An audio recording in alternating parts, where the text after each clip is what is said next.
This is a video I really hoped I wouldn't need to make. It was a scam. It was all staged, they were acting, it's all faked.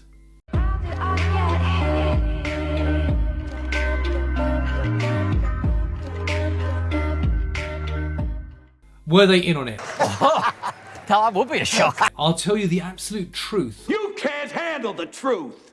Hello you glorious humans, it's been a while and genuinely I've missed you. I recently uploaded a couple of Instagram reels commemorating my Golden Buzzer performance on BGT 6 years ago. Bloody hell, where's the time gone? And my audition as Magician X on BGT 5 years ago. What the hell? The comments on both are always generally really kind, really supportive. They can be sometimes inquisitive, but magic will always raise questions of what and how.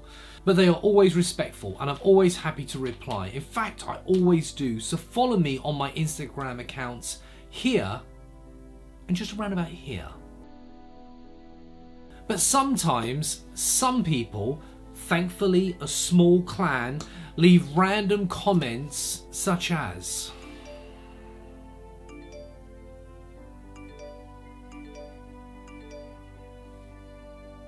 "Don't think you're smart." Alright mate, I'll go around just thinking I'm stupid, shall I? Join your club. Ooh, you're hard. These are not the comments you're looking for. Now I understand, to the untrained eye, could they just be acting? If you don't know anything about Britain's Got Talent, if you don't know anything about the legalities of being on a show like this and presenting an act, then of course the easiest thing to do is just to say they are just acting, it's all staged. You're faking a fraud! Now, if you're saying these things because you believe fairies exist or magic is real, then I'm sorry, you're a lost cause. And there really is literally no hope for you. I'm sorry. Just, if you're saying these rather rude, abrupt comments because you think it's staged or acted, then you fall into the category of people who think they know more than they actually do. Quite annoying. Everyone's entitled to an opinion. Not really. Yes, they can spout any rubbish, but some opinions are absolute shit.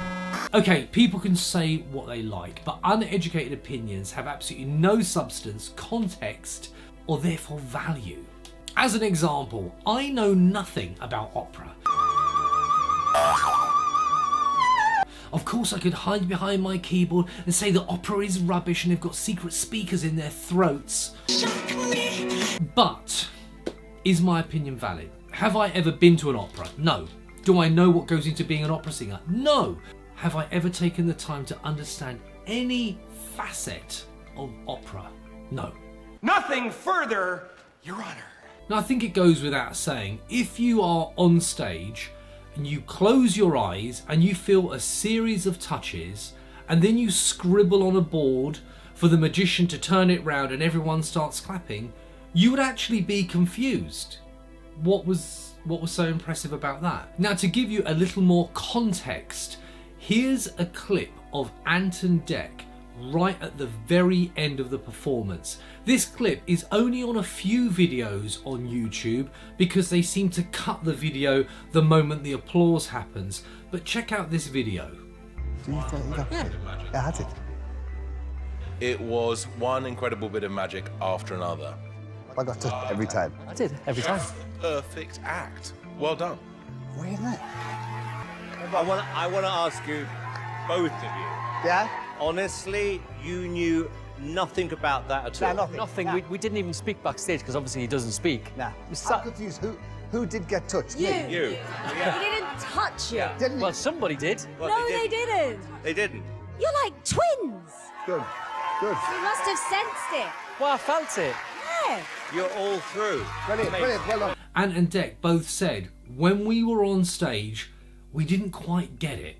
It was kind of like clearly something amazing's happening, but we don't know what it is. Then when they watched the footage back, they said it was so clear and amazing. Now obviously, as a magician, there are so many different techniques that we could use. As an example, if I met you in person in a restaurant in a gent's toilet. That would be just a bit weird. Oh, behave. I could effectively perform that effect on you with no Magician X mask, no background music, no mysterious stuff, just literally me and you. When people say it's all set up, they genuinely couldn't be more wrong. Britain's Got Talent is a real competition for £250,000. £250,000. That's a lot of money. Show me the money.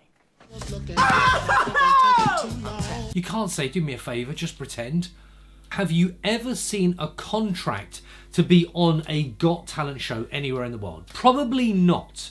They are like books, and there are actually 3 separate contracts you have to sign, and one of them states if you know or are related to anyone on the production team in any capacity, you are not allowed to audition for the show, as it would compromise the fair, unbiased nature of the competition. You cannot do it.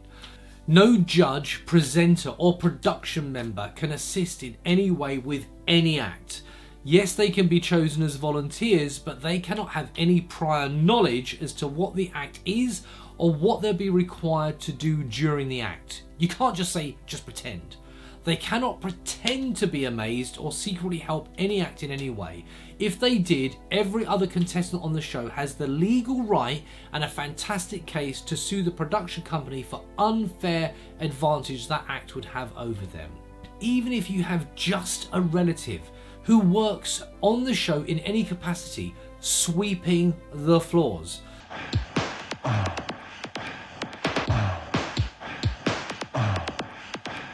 Means you would not be allowed to audition. It is that straight. I remember when I auditioned on BGT, Britain's Got Talent, in 2018, there was another magic act which I would never mention as I'm a professional and they are actually superb.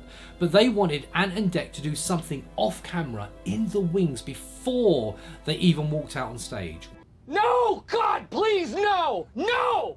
Which in TV magic shows is no big deal. But on Britain's Got Talent, it's not allowed. And as a result, their act was void and never shown. Now some things to address with X's audition. The boards already had the writing 1989 on. Well, you can see clearly they are blank when I hand them to Ant and Dec. They both have their eyes open at this point. If they saw 1989 written on the boards and did not say anything, that would make my act void and totally against the rules. Nor can I say to them, do us a favour, write 1989 for me. Great, cheers guys. The pens did not work. The thing that drives me mad about this statement is live on the day of that audition, I wrote Ant and Dec's names at the top of each board with the pens to prove they worked. You can see it in the picture right here. Because when I auditioned for Britain's Got Talent the year before as me about my wife and daughter, people said the pen Simon used to do the circle didn't work. But what you didn't see in the aired performance was me asking Simon if he could see a word or words on the page in the circle he had drawn, and then asking him to sign the top of the page and write the word clearly with the pen that people said didn't work. This is the page he signed that day. So, why does BGT edit parts out? Dance acts, comedians and singers do not require assistance or that much interaction, if any, with the audience or judges. So 3 to 4 minutes is the time they typically get. Magic acts are around 5 to 7 minutes long because of the interactive nature. Going down to the judges, asking them to do things that are totally unrehearsed, they do not know what they're going to do. My Golden Buzzer act was bang on 5 minutes long when I rehearsed it, but 7 minutes when I performed it live at the Palladium. David Walliams was quite playful, and Alicia changed her mind with which card she touched and on which page she wanted to stop on, but you never saw that because it's edited out. But then add in the Golden Buzzer and the reactions, it was a long piece of television, so they have to cut it down, thus losing parts with signing things which doesn't seem important to the editors, but those small details are massively important to us magicians because it proves certain things. The pens all worked. Magician X's audition was actually 9 minutes long. X walked down to Simon at the very beginning with a black box that you can see in this photo from my audition. But you as an audience never saw that, as it had to be cut out due to the time. The irony is, any act, in particular magic on BGT, is more honest, if magic can ever be honest, than magic in more conventional shows. These shows do have the luxury of keeping some parts edited out to make the magic even stronger. That's not a diss on these amazing magicians, I know them all and they are amazing. However, on BGT, as a magician, I have to do everything with the participants in front of the judges, on a stage, in front of an audience. Yes, it might be edited down for time, but that is all, and I have no control over what they edit. On regular magic TV shows, in some cases you're seeing something that could never work in front of a live audience.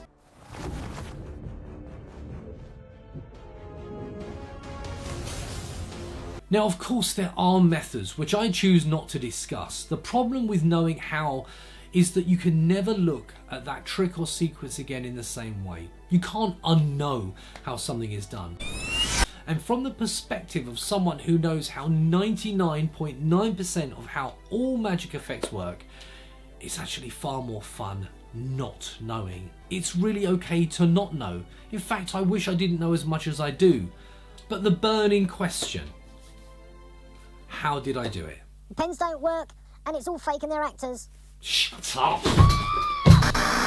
Lots of love, as always, and if you haven't hit subscribe yet, please do, and watch one of these videos. They're good fun too.